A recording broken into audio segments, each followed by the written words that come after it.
ಸಿರಿಗನ್ನಡಂ ಗೆಲ್ಗೆ ದಕ್ಷಿಣ ಕನ್ನಡ ಜಿಲ್ಲಾ ಕನ್ನಡ ಸಾಹಿತ್ಯ ಪರಿಷತ್ತು ಮಂಗಳೂರು ತಾಲೂಕು ಘಟಕದ ವತಿಯಿಂದ ಶ್ರೀಪಾದ ಕೃಷ್ಣ ರೇವಣ್ಕರ್ ದತ್ತಿ ಉಪನ್ಯಾಸ ಕಾರ್ಯಕ್ರಮವು ನಗರದ ಅಳಕೆ ವಾದಿರಾಜನಗರದ ಗುಲಾಬಿ ಶ್ರೀಪಾದ ನಿವಾಸದಲ್ಲಿ ನಡೆಯಿತು.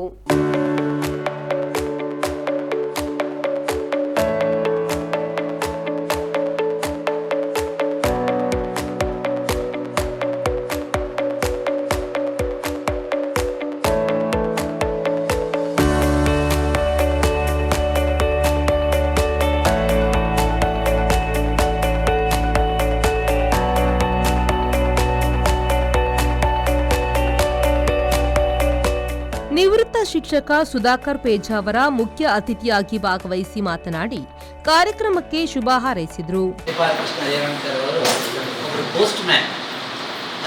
ಈಗಿನ ಪೋಸ್ಟ್ ಮ್ಯಾನ್ ಅಂತ ಅಲ್ಲ, ಆಗಿನ ಒಂದು ಬಹಳ ವಿಶೇಷತೆ ಆಗಿನ ಕಾಲದ ಅವರು ಕೆಲವು ಮಾತುಗಳನ್ನೆಲ್ಲ ಹೇಳ್ತಾ ಇದ್ರು.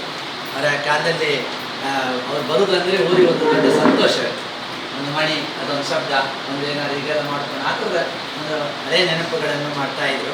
ಆಗ ಪೋಸ್ಟ್ ಮ್ಯಾನ್ ಒಂದು ಶಿಸ್ತು ಸಹ ಇತ್ತು, ಒಟ್ಟಾರೆ ಸಿವಿಲ್ ಡ್ರೆಸ್ ಅಲ್ಲ.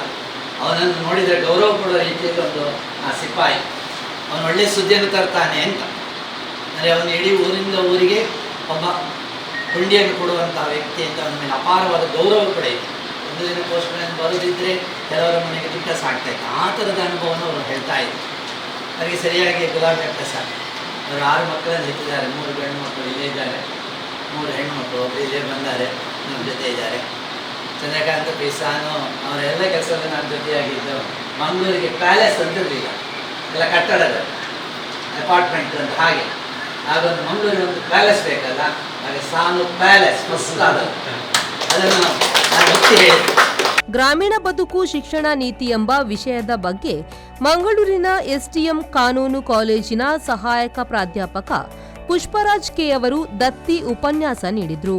ಮಂಜುನಾಥ್ ರೇವಣ್ಕರ್ ಅವರು ಅವರ ತೀರ್ಥರೂಪದ ಹೆಸರಿನಲ್ಲಿ ಸಾಹಿತ್ಯ ಪರಿಷತ್ತು ಒಂದು ದತ್ತಿ ನಿಧಿಯನ್ನು ಸ್ಥಾಪನೆ ಮಾಡ್ತಾ ಇದ್ದಾರೆ. ತಂದೆಯ ಬಗ್ಗೆ ಅವರಿಗಿರುವಂತಹ ವಿಶೇಷ ಗೌರವ ಇತ್ತೀಚಿನ ಕಾಲದಲ್ಲಿ ಅದು ಕಡಿಮೆಯಾಗ್ತಾ ಇರುವ ಸಂದರ್ಭದಲ್ಲಿ ಯಾಂತ್ರಿಕ ಬದುಕಿನಲ್ಲಿ ಶ್ರೀಯುತರು ಅವರ ತಂದೆಯ ಬಗ್ಗೆ ಬಹಳ ವಿಶೇಷ ಅಭಿಮಾನ. ನಾನು ಬಂದು ಇಲ್ಲಿ ಕೂತಾಗ ಮೊದಲು ಬಂದದ್ದು ಸುಬ್ರಾಯ ಭಟ್ರು, ಅದರ ಸ್ವಲ್ಪ ಹಿಂದೆ ನಾನು ಬಂದು ಕೂತಾಗ ಅವರು ಅವರನ್ನು ಹೇಳುವ ರೀತಿ ಮತ್ತು ಮಡದಿಯನ್ನು ಪರಿಚಯ ಮಾಡಿ ನನ್ನ ಹೆಂಡತಿ ಚಂದ ನೋಡಿ ಎಲ್ಲ ಖುಷಿ ಅವರ ಮುಖದಲ್ಲಿ ಬಹಳ ಚೆನ್ನಾಗಿ ಕಾಣ್ತಿತ್ತು. ತಂದೆಯ ಬರುವ ಅವರ ಮನೆಗೆ ಕೂಡ ತಂದೆ ತಾಯಿಗಳ ಹೆಸರನ್ನೇ ಇಟ್ಟಿದ್ದಾರೆ ಅವರು. ಸೊ ಬಹಳ ಒಂದು ವಿಶೇಷವಾದ ಕಾರ್ಯಕ್ರಮಕ್ಕೆ ನಾವು ಸಾಕ್ಷಿಯಾಗಿದ್ದೇವೆ.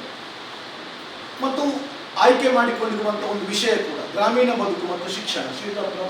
ಸುಧಾಕರ್ ಪೇಜಾವರ ಅವರು ಮಾತಾಡುವಾಗ ಹೇಳಿದರು, ಬಹಳ ಸೂಕ್ತವಾದ ಆಯ್ಕೆಯನ್ನು ಮಾಡಿದ್ದಾರೆ. ಯಾಕೆ ಅಂತ ಹೇಳಿದರೆ, ಮಂಜುನಾಥ್ ರೇವಣ್ಕರ್ ಅವರಿಗೆ ಇರುವಂತಹ ತಾಕತ್ತು ಮತ್ತು ಅವರ ಸಂಪತ್ತಿನ ಎಲ್ಲ ಇದರಿಂದಾಗಿ ಮಂಗಳೂರಿನಲ್ಲಿ ಒಂದು ದೊಡ್ಡ ಶಾಲೆಯನ್ನು ಮಾಡಬಹುದಿತ್ತು. ಅವರಿಗೆ ದೊಡ್ಡ ಕಷ್ಟದ ಕೆಲಸ ಏನಲ್ಲ, ಆದರೆ ಅವರು ಹಾಗೆ ಮಾಡಲಿಲ್ಲ.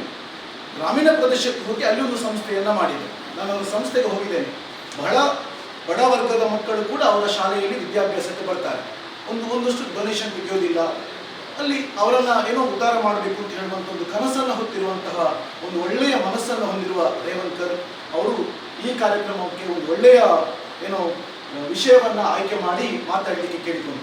ಕನ್ನಡ ಸಾಹಿತ್ಯ ಪರಿಷತ್ತು ಮಂಗಳೂರು ತಾಲೂಕು ಘಟಕದ ಅಧ್ಯಕ್ಷ ಡಾಕ್ಟರ್ ಮಂಜುನಾಥ ಎಸ್ ರೇವಣ್ಕರ್ ಅವರು ಕಾರ್ಯಕ್ರಮದ ಅಧ್ಯಕ್ಷತೆ ವಹಿಸಿ ಪ್ರಾಸ್ತಾವಿಕವಾಗಿ ಮಾತನಾಡಿ ಎಲ್ಲರನ್ನೂ ಸ್ವಾಗತಿಸಿದರು. ನನ್ನ ಅಣ್ಣನಂತೆ ಹಿರಿಯರು, ನನ್ನ ಭಾವ ಚಂದ್ರಕಾಂತ್ ಪಿಸಾನು ತುಂಬ ಹೃದಯದ ಸ್ವಾಗತ. ಹಾಗೆ ನನ್ನ ಅಣ್ಣಂದಿರಾದ ನನ್ನ ದೊಡ್ಡಣ್ಣ, ಮನೆಯಲ್ಲಿ ದೊಡ್ಡಣ್ಣ ಅಂತ ಹೇಳಿದ್ರೆ ಒಂದು ತಂದೆ ಸಾಮಾನು ಅಂತ ಅಣ್ಣಂದಿರಾದ ಅಂಬರೀಶ್ ಎಸ್ ರೇವಣ್ಕರ್ಗೆ ತುಂಬ ಹೃದಯದ ಸ್ವಾಗತ.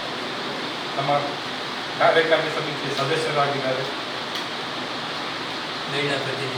ಮಹಿಳಾ ಪ್ರತಿನಿಧಿಗಳು ರತ್ನಾವತಿ ಬೈಕಾಡಿ, ಮೀನಾಕ್ಷಿ ರಾಮಚಂದ್ರ ಅವರು, MT ಭಟ್ರು, ಜಿಲ್ಲಾ ಸಮಿತಿಯಿಂದ ಬಂದಿರುವಂಥ ರತ್ನಾಕರ್ ಜೈನ್ ಅವರು. ಮಂಜುನಾಥ್ ಎಸ್ ರೇವಣ್ಕರ್ ಅವರು ದತ್ತಿ ಕೊಡುಗೆಯನ್ನು ನೀಡಿದರು.